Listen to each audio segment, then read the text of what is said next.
저희가 얼마 전에 이 박모라고 해서 소개를 해드렸는데 요 며칠 사이에 이름이 공개가 됐습니다. 박병화입니다. 박병화, 또 다른 연쇄 성폭행범 박병화가 출소를 앞두고 있어서 지금 또 난리더라고요. 네, 맞습니다. 이 박병화는 지난 2005년 12월부터 2007년 10월까지 이 수원 지역의 곡반정동 또 세륜동 일대에서 20대 여성들을 상대로 8차례에 걸쳐서 성범죄를 저질렀습니다.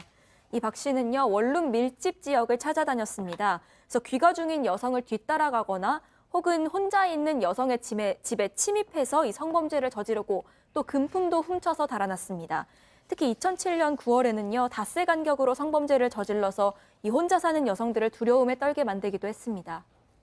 자, 교수님, 일단 좀 한마디 해주시고 시작하죠, 본격적으로. 네, 지금 이제 이 성폭행이라고 하는 것은 일반적인 뭐 절도라든가 이런 범죄하고는 또 다르게 그 후유증이라고 하는 거, 그 피해자들이 평생 동안 겪어야 하는 그 후유증이 매우 그 아주 심각한 그런 범죄죠. 그런데 지금 뭐 8명, 20대 여성을 대상으로 해서 8차례나 범행을 했다라고 한다면 글쎄요, 이게 뭐 나중에 또 이 양형에 대해서 얘기를 하겠습니다만 만약에 한 사람 앞에 그 한 사람을 그 성범죄를 저질렀는데 한 5년만 한다 하더라도 이게 사실은 어떻게 됩니까? 8차례니까 한 40년 정도 해야 되지 않습니까? 제가 얼마 전에 이런 보도를 본 적이 있습니다. 태국에서 그 부실 급식을 한 유치원장이 있는데요. 그 사람에게 77개 혐의가 씌워져 가지고 거기서 어떤 그 선고 결과가 나왔냐면 징역 385년이 나왔습니다. 아유. 이 부실 급식을 한 유치원장하고 지금 이제 20대 여성을 갖다 차례로 8차례나 성범죄를 저지른 사람하고의 그것을 우리가 비교를 해봤을 때 물론 그쪽에서 그 태국 같은 경우는 385년이 된다 하더라도 최대 복역 가능 기간이 50년이라고 합니다. 그러니까 적어도 그 정도가 돼야 되는데 앞으로 이런 그 종류의 범죄자들이 지속적으로 지금 출소를 할 텐데 할 때마다 우리 한국 사회가 이런 식으로 흔들린다라고 하는 거 이건 정말 참 뭔가 좀 우리에게 다시 한번 생각을 해야 될 그런 부분이 아닌가라고 봅니다. 자, 박병화의 출소일이 다음 달 5일입니다. 진짜 며칠 안 남았습니다. 대체 몇 년형을 그때 선고받았길래 벌써 나오는 거죠? 재판을 2차례로 나눠서 진행을 했습니다. 첫 번째 8차례의 성범죄로 재판을 받아서 징역 15년을 1심에서 선고를 받았다가 그다음에 이 항소심에서 11년으로 감형을 받습니다. 그런데 나중에 이제 재판을 하다 보니까 또 추가로 2차례 저지른 범죄가 밝혀진 거예요. 그거를 4년을 추가를 또 선고를 받은 겁니다. 그래서 2개의 범죄를 해서 8차례, 2차례, 도합 10차례고 최종 결론은 15년이었는데 그러나 첫 번째 1심에서 감형이 돼서 최종적으로도 15년이 된 건데 다음 주말에 이제 석방이 될 때 나이가 불과 39세밖에 되지 않습니다. 백 변호사님. 네. 저는 솔직히 이 15년 받은 것도 그렇게 놀랍지가 않은 것이 이 박병화 이전에 2006년에 검거됐던 대전 이중구라는 대전에서 잡힌 이중구라는 자가 있는데요.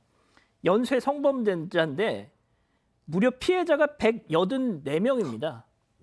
그런데 이중구 몇 년 받은지 아세요? 20년 받았어요. 그러니까 사실 지금 김근식도 그렇고 조두순도 그렇고 지금 우리가 그 형량을 들으면 이게 뭐야라고 하잖아요. 박병화 15년도 마찬가지고 조금 전에 말씀하셨던 그 사례도 마찬가지입니다. 과거의 양형 기준이 좀 심하게 잘못되어 있었던 거라고밖에 얘기를 할 수가 없어요. 지금 만약에 이런 혐의가 인정된다면 징역 15년에 끝나지 않겠지만 그때 당시에는 성범죄와 관련해서 관대해야 하다라기보다 양형 기준이 우리가 지금 현 시점에서 납득할 수 없는 정도로 낮았어요. 근데 그러다 보니까 지금 우리가 매번 거의 매주 그러는 거 같네요. 김근식 나올 때 이제 앞으로 어떡하나. 또 박병화 나올 때 이제 또 어떡하나.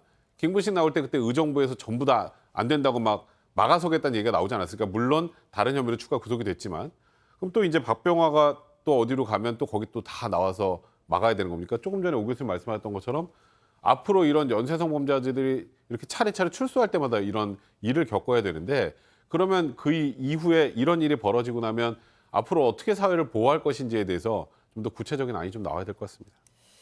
자, 그럼 이쯤에서 첫 번째 사건 체크포인트 짚어보겠습니다. 그 예의 바른 청년입니다. 박병화 체포 당시에 어떤 기사가 났는지 이거 워낙 옛날이라서 저희가 찾아봤는데 제목이 지금 들으신 그 예의 바른 청년이 점점점이었습니다. 자, 이 기자님 이게 무슨 내용인지 좀 설명 좀 해주시죠. 네, 이 평소 박 씨가요, 직장과 또 이웃들에게 굉장히 부침성 있고 활달한 모습을 많이 보였다는 겁니다. 이 주민들은 박 씨의 흉악한 범죄를 믿지 못하겠다 이런 반응이었습니다. 주민 중 한 명은 언론과 인터뷰를 했는데 이 박 씨가 얼굴도 선하게 생기고 또 늘 예의 바르게 인사도 잘해서 요즘 보기 드문 젊은이라고 생각을 했다. 그런데 이런 몹쓸 짓을 했다니 믿어지지가 않는다라면서 놀랐다고 합니다. 자, 양 변호사님. 얼마 전 저희가 지난주에 이 박병화 사건을 소개해드릴 때만 해도 박모 씨라고 했습니다. 이름이 공개가 안 되는데 아마 이게 국정감사 때 어떤 한 의원이 딱 공개를 하면서 이제 언론도 그냥 휩쓸려서 계속 공개를 해서 가는 것 같아요. 자, 그런데 김근식은 16년 전 사진이라도 있었으니까 김근식 얼굴을 보면서 조심하자라고 했단 말이죠. 자, 그런데 박병화는 지금 고작 다음 주 출소인데 이름 하나 알고 있습니다. 그때 박병화가 저지른 범죄가 2008년도 범죄인데 신산정보 등록하고 고지제도가 시행된 게 2011년도에 법이 만들어진 거예요. 그러니까 성폭법에도 그렇고 아청법에도 그렇고 2011년도에 있으니까 그 전에 저지른 범죄에 대해서는 처벌하기 어려운데 다만 두 차례 제가 이 박병화 범죄가 8차례가 있었고 그 이후에 두 차례가 나중에 밝혀졌다고 했잖아요. 그 나중에 밝혀진 두 차례는 가능할 것으로 보입니다. 그런데 이게 다 뭐 언론을 통해서 공개된다는 건 아니고 그 박병화가 이제 옮겨가게 된 지역에 아시죠? 뭐 인터넷에 공개가 되는 그 제도를 이용할 수 있을 것으로 보입니다. 그러니까 지금 양 변호사님 말씀하신 게 그 알림이 제도, 성범죄자 알림이 제도인데 열람만 가능합니다. 열람만 가능하고 그걸 이런 사람이래 하고 누군가에게 보여주거나 그걸 뭐 카톡 같은 걸로 옮기거나 하면 그건 불법입니다. 그렇게 한 사람이 처벌을 받습니다. 자, 백 변호사님. 네. 그런데 말이죠. 제가 우리 가족 여러분들한테 하나 부탁드리고 싶은 것이 박병화의 그 범행 당시 그 젊었던 20대 사진을 혹시 가지고 계신 분이 계시면 저희한테 제보 좀 부탁드릴게요. 저희가 그거 어떻게 해서든 김근식은 되고 박병화는 안 되는 이유는 없잖아요. 그러니까요. 그런데 이제 그냥 여기서 또 공개를 하다 보면 아까 말씀하셨던 것처럼 또 법적으로 문제가 될 소지가 있기 때문에 그러니까 아마 지금 언론에서 찾으려면 찾지 않을까요? 사진을 그렇게 지인들을 통해서. 근데 저희가 오늘 이 박병화 이 사건을 준비하면서 정말 샅샅이 뒤졌는데 세상에 그때 검거되는 장면도 없어요. 그러니까 참 좀 답답하죠. 조금 전에 말씀하셨던 것처럼 이 박병화라는 사람이 그동안에 벌였던 성범죄 그 여러 건수의 성범죄와 또 거기다가 조금 전에 얘기했던 것처럼 착하게 생겼다면서요. 그럼 정말 조심하기도 힘들어진 상황일 텐데 저는 더 걱정이 되는 건 이 박병화라는 사람이 또 전자발찌는 차기 싫었나 봅니다. 이게 전자발찌 부착명령 관련해서 그 법이 자신의 기본권을 침해한다고. 그 전자발찌를 차면 아무래도 추가로 범행을 하거나 하는데 부담이 되겠죠. 본인이 사는데도 그렇고. 그래서 저걸 가지고 문제 삼았는데 물론 저거는 이제 헌법재판소에서 각하했습니다.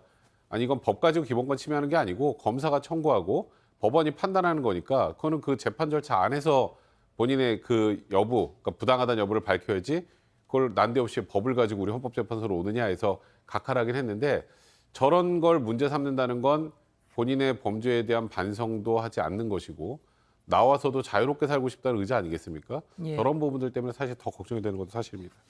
자, 교수님, 뭐 마지막으로 저희가 이제 성범죄자들, 특히 이렇게 얼굴을 알 수 없는 사람들에 대한 이 답답함, 뭐 저희도 그렇고 지금 가족 여러분들도 지금 이게 뭐냐는 막 이러시는데 아무튼 뭐 그냥 좀 정리를 해 주시죠. 예, 이 성범죄 알림이 같은 경우에 이제 그 공개를 한다라고 하더라도 지금 이제 여죄로 인정돼 있는 2건의 성범죄에 대해서는 공개가 지금 가능한데 신상 공개가 할 수 있는데 그 이전에 있는 8건에 대해서는 이제 공개 여부가 확실하지 않죠. 어쨌든 간에 이 성범죄자 알림위에서 이제 뭐 공개를 한다 하더라도 사실 일반인들이 거기에 열람하는 그 과정 자체가 자신의 주민등록번호를 다 입력을 시키고 굉장히 복잡합니다. 그러니까 보통 일반 사람들이 그러면은 이 박병화의 얼굴을 알기 위해서 자기가 들어가서 또 그걸 갖다 열람을 할 수 있는 사람들도 제한이 돼 있고 이런 상황이기 때문에 글쎄요. 지금 또 뭐 이런 것이 지속돼서 만약에 또 나온 사람이 어떤 또 추가적인 범죄를 저지른다라고 하면 그때 돼서 또 법이 바뀔는지는 모르겠지만 이제 이런 것과 연관돼서 또 하나 지금 이제 경기도에 있는 모 지역에 보호관찰 시설로 들어가야 되겠다라고 하는데 이거 지난번에 김건식 관련돼서 그 당시에 그 주민들이 반대를 했었던 거 또 똑같이 이렇게 문제가 연속될 수 있기 때문에 뭔가 근본적인 대책이 좀 필요하지 않는가라고 하는 생각이 드네요. 알겠습니다. 저희가 일단 뭐 박병화 뭐 다음 주에 나온다니까 계속 좀 주목을 하겠습니다.